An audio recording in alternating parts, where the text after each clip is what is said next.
On the shores of Mystic Lake lies a small but picturesque settlement. Though only recently founded, it's already drawn attention for its clean, secure, almost too perfect appearance. But beneath its wholesome surface, something isn't quite right. Some settlers who arrive in this budding town are never seen again. I'm the Irresolute Cartographer, and this is the story of Covenant. Like Megaton in Fallout 3, another settlement founded after the apocalypse, there's no real-world analog for Covenant. That said, the real Mystic Lake is actually a pair of lakes, upper and lower. While both are natural, the upper lake was enlarged by a low dam built in the mid-19th century. In real-world terms, the in-game location of Covenant corresponds roughly to the suburb of West Medford. With that covered, let's get into it. On October 23, 2287, a vault dweller awoke underground after a long, cryogenic sleep. They rode an elevator to the surface and became the sole survivor of Vault 111. In the days that followed, they wandered across the wasted Commonwealth, exploring the world that had emerged during their 210-year slumber. One day, as they walked along the shores of Mystic Lake, they stumbled upon an unusual sight. A small settlement surrounded by a freshly cast concrete wall. Outside the gates sat a gray-haired man lounging in a patio chair. His name was Swanson. Swanson welcomed the sole survivor to Covenant. Polite but firm, he warned that while the town was happy to take in new arrivals, troublemakers weren't welcome. The heavy presence of automated machine gun turrets above the gate made it clear that this wasn't an empty threat. Curious about the settlement, the sole survivor asked if they could enter. Swanson said that they were welcome to, but only after completing something called the safe test. When pressed about the test's purpose, Swanson remained vague, claiming it was just a psychological test, brushing off further questions. The sole survivor agreed and took a seat at a small, shaded desk nearby. Swanson joined them, sitting across the table and calmly reading through the questions. The test was odd. The questions were strange, and Swanson's occasional remarks didn't help clarify things. Still, the sole survivor answered them all. In the end, Swanson offered a smile. They had passed. He opened the gate, and the sole survivor stepped into Covenant. Inside the walls, the sole survivor found a flat, grassy clearing bordered by 4 modest houses and a small crop field. The entire setting was eerily calm and carefully maintained. It wasn't anything close to the splendor of the pre-war world, but it was easily the nicest neighborhood the sole survivor had encountered since leaving the vault. To the right, they spotted a black-haired woman working at a bench. They approached and met Talia McGovern, Covenant's fabricator. Though she greeted them politely and offered them access to her tools, there was a nervous edge to her voice, a stiffness that made the encounter feel off. Slightly unsettled, the sole survivor moved on and found Ted Huntley, the town's handyman, tending to crops. Ted seemed even more anxious than Talia and far less willing to talk. Hoping these two were simply outliers, the sole survivor continued toward the center of town where they overheard a conversation between 2 men. One, a bearded stranger, was questioning the other about a missing caravan. The other man flatly denied any knowledge of its existence. Curious, the sole survivor introduced themselves to the bearded man, who identified himself as Honest Dan. Dan explained that he was in Covenant on the behalf of Old Man Stockton, a caravan manager operating out of Bunker Hill. One of Stockton's caravans, run by his daughter Amelia, had vanished. Dan had traced its path to Covenant. Just outside town, he found the remains of the caravan. Dead Brahmin and caravanners, but no sign of Amelia. Not one of the bodies was female. Someone had taken her. He'd come to Covenant looking for answers, but the townfolk were tight-lipped, denying the caravan had ever arrived. Sizing up the sole survivor as a fellow outsider, Dan asked for help. If they could uncover the truth, they'd split the reward promised by Stockton. The sole survivor agreed. Now, with another reason to meet the locals, the sole survivor made their way to the open door of the southern house. Inside, they found a settler receiving medical care from a woman in a lab coat. Behind the counter stood another woman, staring straight ahead. This was Penny Fitzgerald, the proprietor of Covenant's shop. No matter how many times the sole survivor tried to get her attention, she simply chirped, "Enjoy your stay." Bewildered, the sole survivor turned to the doctor instead. Dr. Montgomery offered medical treatments at a surprisingly reasonable cost. The sole survivor agreed, and moments later found themselves back out on the town green, patched up but no less unsettled. Across the green to the northwest stood a house with 3 doors, all of them locked. To the east, another house had just 1 door, but it was open. The sole survivor stepped inside and met Jacob Orden, the mayor of Covenant. Jacob welcomed them warmly and offered them the use of the building, Covenant's community bunkhouse. He also encouraged them to enjoy the town's many amenities, and then casually warned them not to trust Honest Dan, claiming he'd received complaints about the man. Aside from the mayor, the sole survivor also noticed the bunkhouse hosted a public terminal. They accessed it and found a few entries. A cheerful welcome message, a brief history of the settlement, and a write-up about the safe test. According to the terminal, the test was designed to identify antisocial tendencies, vulgarity, and mental instability. Whether or not it actually did that remained to be seen. Thirsty from all that computer hacking, the sole survivor headed back outside for a tab. Across the lawn, they found Deezer, Covenant's always joyful Mr. Handy. He happily handed out his signature lemonade to anyone who asked, free of charge, 1 per customer per day. Deezer proudly claimed that his product was made from 4 special ingredients. Considering it had been over 210 years since the sole survivor had last seen a lemon, they couldn't help but wonder what those ingredients were, but they accepted a can anyway. In the Eastern House, the sole survivor met the final resident of Covenant, Brian Fitzgerald. A lieutenant of Mayor Orden's, Brian mostly stayed out of sight, acting as the town's discreet security force. His wife, as it turned out, was the chipper but completely unhelpful merchant in the shop. Inside the house, 2 things stood out immediately. A reinforced cell tucked into the corner, an odd sight in such a wholesome little town, and a locked terminal nearby. Once Brian left the house, the sole survivor decided to do a little cyber snooping. After cracking the password, they found a series of personnel files, not for visitors, but for the very residents of Covenant. It was hard to tell if the settlement simply operated like a corporation, or if it had a secret police agency.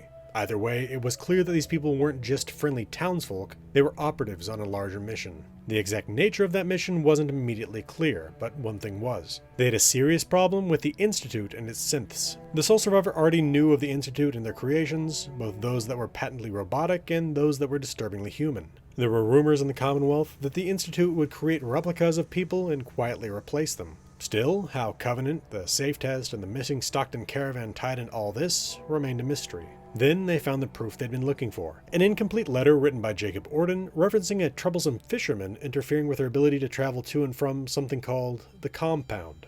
Even more damning, the letter noted, quote, the Stockton retrieval team was almost spotted by the outsider, unquote. The sole survivor didn't yet understand the full scope of Covenant's secrets, but now they had a solid lead on Amelia Stockton. Hoping to uncover more evidence, the sole survivor turned their attention to the locked house on the west side of town. Choosing the least watched door, they picked the lock and slipped inside. Within, they found a series of bunk beds, likely for Covenant's workers, and a single large bed, presumably belonging to Mayor Orden. On Orden's bedside table sat a handwritten copy of his terminal password and a master key to the Houses of Covenant. On another table, they found a set of worker guidelines, 2 of which explicitly instructed residents not to mention synths or the Institute. Before reporting their findings to Honest Dan, the sole survivor decided to visit the destroyed caravan site personally. As they tried to leave Covenant, they found their path blocked by Jacob Orden himself. The mayor calmly stated that they'd been seen snooping. He insisted that whatever was going on in Covenant, it was for a reason. He then offered the sole survivor a 100 cap bribe to drop the investigation. Trying to reach a compromise, the sole survivor proposed a deal. Hand over Amelia Stockton, and they would leave Covenant in peace. Orden couldn't agree to that on his own, but said that he would call the compound and let the staff know the sole survivor was coming. With the way cleared, the investigation continued. Northeast of town, the sole survivor found the remains of the caravan, a dead gunner guard, and 2 lifeless pack Brahmins stripped of all supplies. It was clear, whoever had taken Amelia had also robbed the caravan. Among the debris, they found something oddly specific, 2 cans of Deezer's lemonade. It was further confirmation that the caravan had indeed passed through Covenant despite the townfolk's denials. With his new lead in hand, the sole survivor returned to Covenant and reported their findings to Honest Dan. Together, they set off towards the location across the lake, the compound. Outside the compound, the sole survivor encountered a lone fisherman, the one mentioned in Mayor Orden's unfinished note. He grumbled about people constantly scaring the fish away as he paced along the wall above the trio of drainage pipes. Spotting an opening, the sole survivor dove into the lake and swam into the central pipe. After a short, waterlogged walk through the tunnel, they reached a breach that opened into a larger chamber. There they met Manny, head of compound security, flanked by 2 guards and a heavy machine gun turret. Despite Mayor Orden's warning call, Manny wasn't exactly thrilled to see them. He made it clear he wasn't sure they should be allowed in. The sole survivor managed to convince him they were just there to talk. Reluctantly, Manny agreed and led them deeper inside. The security chief exchanged words with Dr. Tack Blythe, who could be seen behind a security door as they headed deeper in. Eventually, they entered the final chamber, where a slender, gray-haired woman in a lab coat and welding goggles awaited them. Dr. Rosalind Chambers. Dr. Chambers wasted no time. She claimed that Amelia Stockton was most likely a synth. When pressed on this, she revealed that they were 70% sure she was a synth, hence their attack on the caravan and her kidnapping. Before they could ask her how they came to such a conclusion, Dr. Chambers asked, "What would you do if your family was destroyed by a synth, right in front of you when you were but a child?" The sole survivor asked for clarification on this, and she launched into a story. A story the sole survivor had read before in Public Occurrences, the newspaper of Diamond City. As the story went, on a warm May evening in 2229, a young Rosalind Chambers was living with her parents in Diamond City. That night, a stranger came into town. He introduced himself as Mr. Carter and took a seat at the bar in the heart of the city. He shared drinks with the locals, claimed to be from out west, and swapped stories about life in the Commonwealth. After 4 or 5 drinks, Mr. Carter's demeanor shifted. His smile faded, a twitch appeared in his cheek. Then, without warning, he reached into his coat and drew a revolver. He gunned down Henry the barman and turned the weapon on his drinking companions. One by one, he killed them. When the city guard arrived, he continued firing, taking more lives until he was finally brought down. But when the townspeople examined his body, they made a horrifying discovery. Mr. Carter wasn't human. He was a synth. This event, now remembered as the Broken Mask Incident, claimed Dr. Chambers' parents and defined the course of her life. It set her on a mission to create a method of identifying synths before they started killing. That need became more urgent with the introduction of Gen 3 synths, nearly indistinguishable from real humans. The only definitive proof came post-mortem through the discovery of a hidden synth component that escaped detection by all known scans. The safe test was Dr. Chambers' attempt to use psychology to root out synths hiding among the population. When questioned about the test's accuracy, she admitted they were averaging 4 to 5 false positives per actual synth, a ratio she hoped to one day improve to 1 or 2 per. She flatly rejected the idea that the test didn't work, insisting they were seeing results. All they needed was more data, more dead innocents. The organization behind Covenant was made up entirely of individuals who had suffered at the hands of the Institute's creations. They had built their town as a lure to draw in test subjects under the guise of hospitality. Dr. Chambers then made her offer, let her dispose of Amelia Stockton, and she would match the reward offered by Old Man Stockton. Honest Dan immediately rejected the deal. Dr. Chambers, however, indicated that it wasn't him that she was negotiating with. The sole survivor refused. They weren't going to let another potentially innocent person die. Dr. Chambers refused to let Amelia go. She and her guards attacked, and the sole survivor and Dan fought back. Dr. Chambers fell along with her guards. Crossing the room, Dan and the sole survivor found Amelia locked in a containment cell. The sole survivor freed her, and she ran to safety. Dan thanked the sole survivor, paying them 150 caps, half the reward as promised.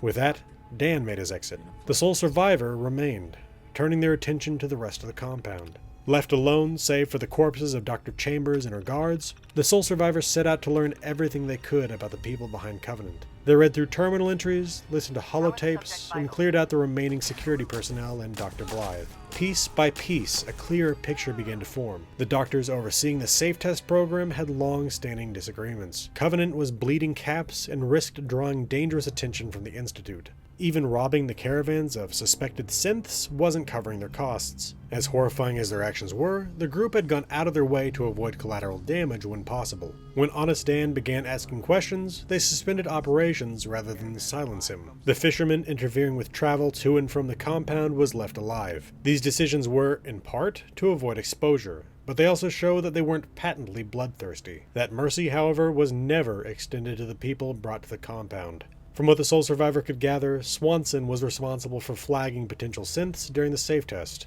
While suspects in groups had to be captured like Amelia Stockton had been, lone suspects were first held in the prison cell within Covenant, then transported secretly to the compound. Interrogation began in a setting designed to feel clinical, like a psychological session, with the suspect seated in a chaise lounge. From there, the process turned brutal. The accused were handcuffed to a chair, then subjected to torture, cut with a combat knife, beaten with a bat, all in an effort to break them down. Eventually, they were locked in one of 3 cells and executed via electric shock. Only then was an autopsy performed to determine whether the subject had truly been a synth, marked by the telltale component hidden inside. For every actual synth they uncovered, 4 or 5 innocent people died in agony. The sole survivor could empathize with the people of Covenant, their fear, their trauma, even their desire to fight back. But torture, murder, and paranoia disguised as science could never be justified. Not at that cost. They left the compound behind, determined to bring an end to the killing. As the sole survivor approached Covenant, it was clear that word of their actions at the compound had already reached the town. To that end, they were forced to gun down nearly everyone but Deezer and Dora, the town's cat. With the safe test finally brought to an end, the sole survivor was left with conflicted feelings. Their actions had undoubtedly saved innocent lives, but to do so, they had been forced to kill people who were victims of the Institute. In tearing down Covenant, they had, however slightly, aided the very organization the people of the Commonwealth feared the most.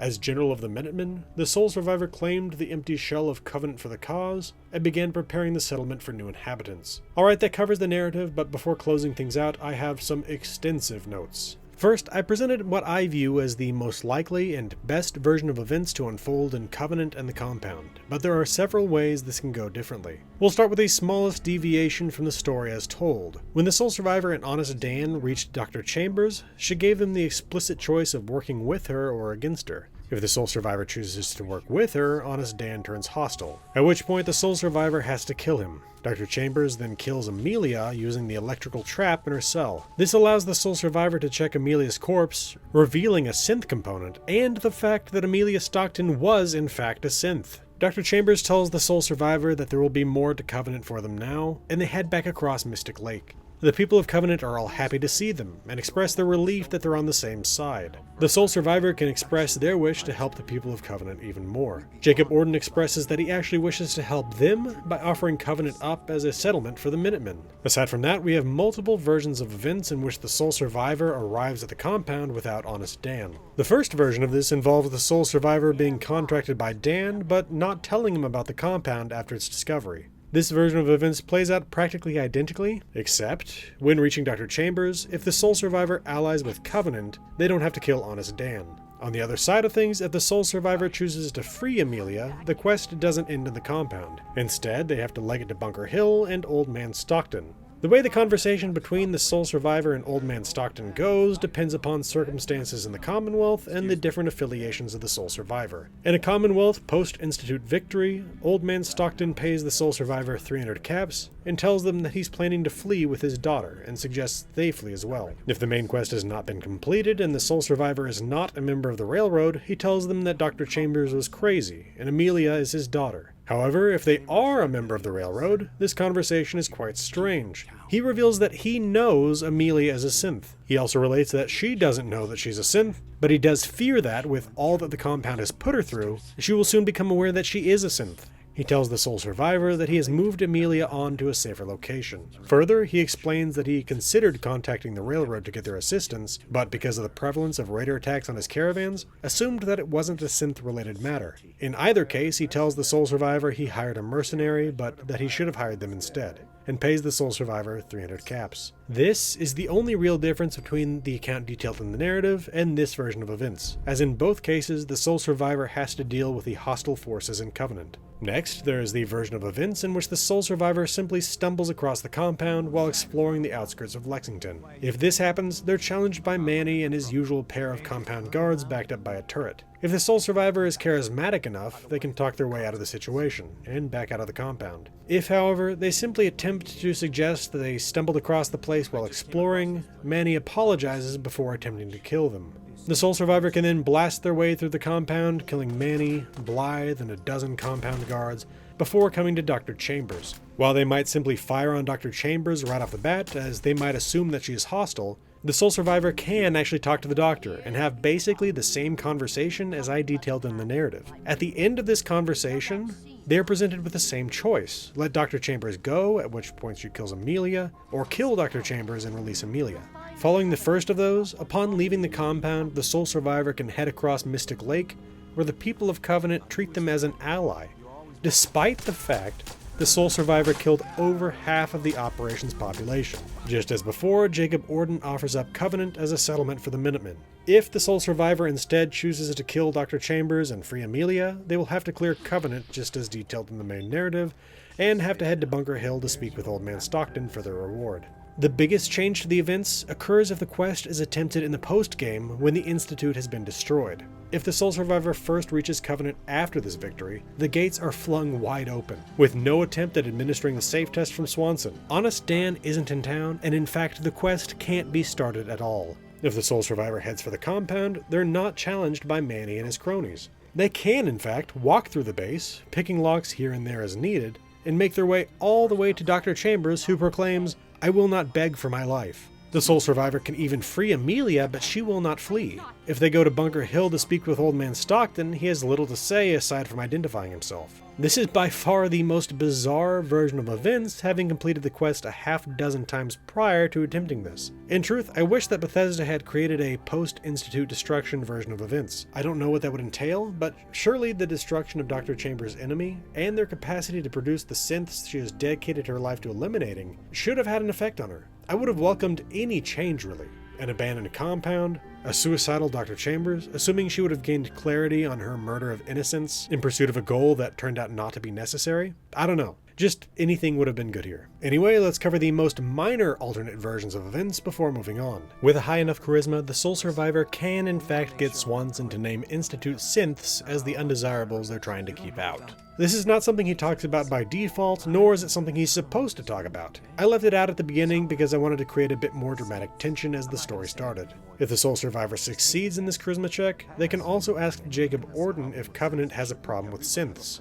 It's also possible to simultaneously kill the population of the compound and Amelia Stockton. I did this on my first run because I was genuinely curious if the safe test had identified a synth. Honest Dan was not pleased with this turn of events. Okay, that was all note 1, and don't worry, it was by a long shot the longest note. Let's move on to the next. Second, all of the questions on the safe test were questions on Vault 101's Generalized Occupational Aptitude Test, aka the GOAT. They are slightly altered to fit the circumstances. For example, you make a baseball team instead of you make one of the Vault baseball teams. Other than that, and the removal of the 10th question, which was just praising the Overseer, it's the same exact test. This is not a coincidence. Posters of the questions can be found throughout the compound bearing the original Vault-Tec artwork, and in the case of question 4, the baseball question, it explicitly says Vault 101. This raises the question of how Dr. Chambers and the compound came to have these posters in their possession. What does this mean for Vault 101? While one might assume that Bethesda just grabbed some artwork from Fallout 3 to use for this one quest, the original versions of this artwork were in black and white, meaning that not only did they have to import this from Fallout 3, they had to colorize the artwork for the purpose of making these posters. So was it simply that they imported the art and colorized it, but missed this one direct reference to Vault 101? Or are we to assume that materials from Vault 101 are now out across the wasteland? The compound guards appear to be wearing second-hand, recolored Vault security armor, and Dr. Blythe, Dr. Chambers, and Dr. Montgomery are wearing Vault-Tec marked lab coats. Third, it's impossible for the sole survivor to fail the safe test. It is indicated in the holotape recordings and terminal entries that the doctors of the compound consider question 4, what position do you play on the baseball team, to be the greatest indicator of the nature of the test taker. Specifically, answering catcher seems to be the tell that the person is actually a synth. This is of course a strange thing to use as an indicator. What if the person really does just like playing catcher? But that's not my point here. My point is, answering catcher and even attempting to show technological preference and knowledge that should be out of the reach for most wastelanders does not cause the sole survivor to fail the test. Fourth, despite Honest Dan saying there were no corpses of the female Persuasion, I in fact found the corpse of a female gunner at the site of the destroyed Stockton Caravan. This is both a gunner that I missed when making my video on the gunners, and a reason that Bethesda should have set specific corpses to spawn at the caravan site instead of just a randomized dead caravan guard. Fifth, the only synth I confirmed to be present in Covenant or the compound was Amelia. I had considered that the fisherman fishing outside the entrance tunnel may have been an Institute spy, but in killing him to check for a component, I found nothing. That being said, it is clear that the Institute is aware of Covenant and the safe test. While none of the monitors in the SRB show Covenant, there are a number of crows that roost on the tops of the buildings. X688, the synth courser companion, references the safe test's promise of outing synths as laughable if you bring him to Covenant. The railroad also appears to be aware of the nature of the compound based on the presence of a danger rail sign over the entrance. I have to assume that if Old Man Stockton had contacted the railroad about Amelia disappearing near Covenant, they would immediately know where his daughter was. Seventh, Jacob Orden, mayor of Covenant, bears a striking resemblance to Mayor McDonough, at least in terms of his wardrobe. This is fairly funny when you consider that Mayor McDonough is a synth. Eighth, speaking of synths, the synth at the heart of the Broken Mask incident was not authorized by the director of the Institute to be on the surface. In fact, she was furious. The Institute had been attempting to lay low at this time, and this incident had turned them into the boogeyman. The exact generation of synth is hard to place. From the fact that he could blend in so well, it would seem that he was more advanced than Nick Valentine. From his description, it sounds like living tissue over a metal skeleton, something like a Terminator, which doesn't match any generation of synth I know, but does sound like a phase between Gen 2 and Gen 3. The fact that it was 2229 when this took place means that the Institute had had the DNA source they used for the foundation of Gen 3 synths for approximately 2 years. Ninth, Deezer's lemonade is clearly contained within repurposed purified water cans. Along with this, the lemonade is claimed to be made from 4 ingredients. The recipe for natural lemonade is simply water, lemon juice, and sugar. Artificial lemonade is typically made with a combination of water, citric acid, and dye to mimic the tartness and color of lemon juice, and sugar. In conclusion, the morality of Covenant's actions is, to some degree,